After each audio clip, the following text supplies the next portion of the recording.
Brother சொல்றார் எல்லாம் வாயை பொத்துங்கடா. அனுரை வந்து மோஸ்ட் சூட்டபிள் கேண்டிடேட்ஸ் தான் போட்டிக்கிறாங்க, அவங்க ஹைலி குவாலிஃபைட், எவங்களை வச்சு செய்யலுமோ அவங்கள போட்டிக்கிறாங்கன்னு போட்டிக்கிறார். ரைட். அந்த போட்டர் லிஸ்ட்ல எத்தனை டாக்டர்ஸ் சீக்கிரம்னு பாருங்க பார்க்க. ரைட். டாக்டர்ஸ் எல்லாம் வந்து governments and administration field experts தான், இல்லாட்டி economics and financial management, right, transport and communication, social welfare, defence, internal security. நான் கீழே போட்டிக்கு ஏரியாஸ் பாருங்க. ஃபாரின் அஃபேர்ஸ், டூரிசம் இல்லை. ஆனால் he has just assumed that he can manage என்று நினைச்சு போட்டிக்கு. சரியா?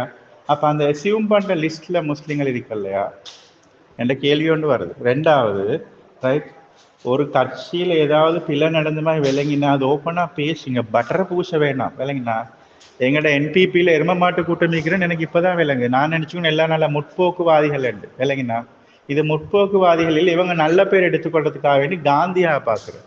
காந்தியாக உங்களோட பர்சனல் விஷயத்துல உங்களோட ப்ராப்பர்ட்டி எழுதி கொடுங்க, வேணுமென்று சொன்னால் உங்களோட ரைட் சமய நல்லிணக்கம் என்று சொல்லி உங்களோட அப்படித்தானே சிலாக்க வார மிக்ஸ் மேரேஜில் பண்ணணும்னா பண்ணி கொடுங்க, நோ ப்ராப்ளம். அது உங்களோட இஷ்டம் தானே. அது உங்களோட பர்சனல் லைஃப்ல நீங்க வேணும் செஞ்சுக்கோங்க.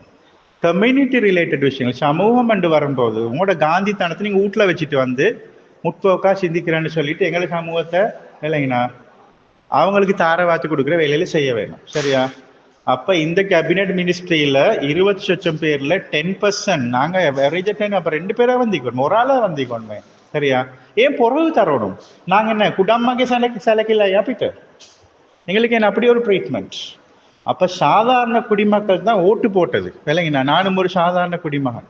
அப்ப எங்கட மனசுக்கு படுற மாதிரி தான் அவங்க நடந்து கொள்ளணும். அதை விட்டுட்டு பொடி வச்சு பேசவே நம்மங்க. சரியா? எத்தனையோ பேரோட நான் பேசிட்டேன், எல்லாருக்கும் இந்த கவலை இருக்குது, அவங்க சில பாப்பமே கிடைக்கும்.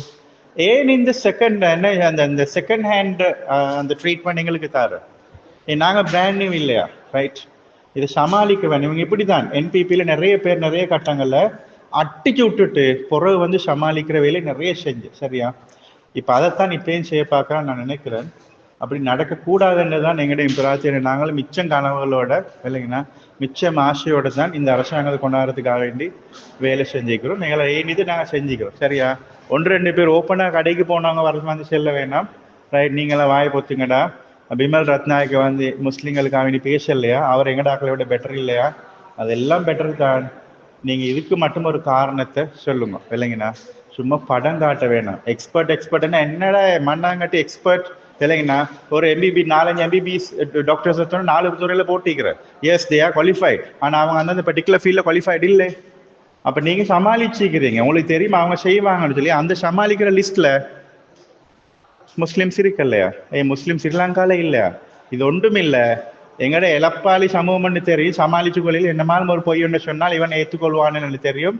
அதுக்கு கடையை போற ஒரு கூட்டம் இருக்கிறன்னு தெரியும். அதுதான் எங்களை எப்பவுமே ரைட் அந்த ரிசர்வ் பிளேயர் அனுப்புற மாதிரி. ரிசர்வ் பிளேயருக்கு யாரை வைக்கிற அக்ரெசிவ் நாக்களை வச்ச கேமை கேட்பான்.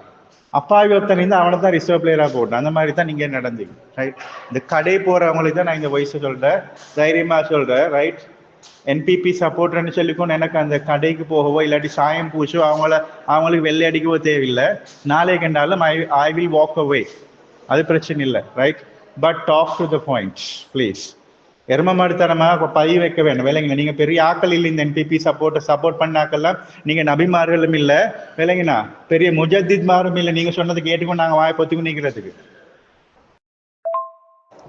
உங்களுக்கு செல்லத்துக்கு விளங்காத்துக்கு தவிர இது ஒரு நாடு. விளங்கினா பல்லின மக்கள் வாழ்ற நாட்டுல பல்லினத்தையும் ரெப்ரசன்ட் பண்ணணும் மக்கள். இது பகுத்தறிவுள்ள ஆக்களுக்கு விளங்குது. என்னமோ தெரியும் உங்களுக்கு விளங்குது இல்லை. இது பரல் இல்லை, இது உலமா சபையில இது அரசாங்கம் என்ன பல்லின சமூகம் செய்து அரசாங்கத்தை ரன் பண்ணணும். ஏன்னா நாங்களும் ஓட் போட்டிக்கிறோம். எங்களை ரெப்ரசன்ட் பண்றதுக்கு நாங்க இதுக்கு முன்னாடியும் அப்படித்தான் நம்பி ஏமாந்த சமூகம் இது. இல்லைங்கண்ணா பச்சையை நம்பினோம், நீளத்தையும் நம்பினோம். எங்களோட ரெப்ரசன்டேட்டிவ் அவங்க இடத்துல கைக்குள்ள போட்டுக்கணும், எங்களை ஏமாத்தினோம். ஆகவே 70 வருஷமா ஏமாந்த ஒரு சமூகம் புதுசா ஒரு அரசாங்கத்தை நியமிக்கும் போது நாங்களும் பல நம்பிக்கை ஓட் போட்டிக்கிறோம். ஏன் நாங்க புறக்கணிக்கப்பட்டோம் என்ற நியாயமான கேள்வி வருது. இதுக்கு நீங்க பட்டர் பூச வேணாம். இல்லைங்கண்ணா உங்களோட இந்த கிண்டல்களும் இல்லைங்கண்ணா இதெல்லாம் முக்கியம். இப்ப இதுக்கு பதிவு சொல்லுங்க, என்ன காரணம் ஏன் நியமிக்கப்படல? நாங்க நொண்டியா சொத்தியா? Are we not qualified? Experience பார்த்தா ஒருத்தருக்கும் எக்ஸ்பீரியன்ஸ் எல்லாம் புதுசு தானே. எப்படி அவர் அப்ப ஜட்ஜ் பண்றாரு? அவர் என்ன, அவர் ப்ரொஃபஸி, அவரோட அந்த ப்ரொஃபஸி என்ன? அந்த அனுரகுமார் திசாநாயக்கிட்ட இஸ் ப்ரொஃபஸி. முஸ்லீம்களுக்கு ஒண்ணுமே தெரியாதுன்னு முடிவு எடுத்துட்டாரா? இல்லாட்டி எங்களை சூட்டபிள் கேண்டிடேட்ஸ் இல்லையா? இல்லாட்டி புறவு அப்பாயின்மெண்ட் பண்ணோம்னு வச்சாரா? அப்ப நாங்க ரிசர்வ் பிளேயரா? இதெல்லாம் ஒரு சாதாரண குடிமகனுக்கு வர கேள்வி. விலகினா நீங்களே சமாளிக்க வேணும். இதுக்குரிய காரணம் சொல்லுங்க. ஏன் பாயிண்ட் பண்ணலன்னு சொல்லுங்க. அதை விட்டுட்டு எல்லாரும் இந்த அல்லக்கைகளை நான் எல்லாருமே டைம் சொல்லி பண்ணிக்கிறேன். We haven't heard anything from the top management. Let them clarify this. அவங்களே சொல்லுங்க. சப்போர்ட் பண்ணாங்களும் இந்த ஓட்டு இந்த கேம்பெயின் செஞ்சாங்களும் நீங்க ரிப்ளை பண்ணவே இல்லை. உங்களோட ரிப்ளை கேட்கறது வேஸ்ட் ஆஃப் டைம்.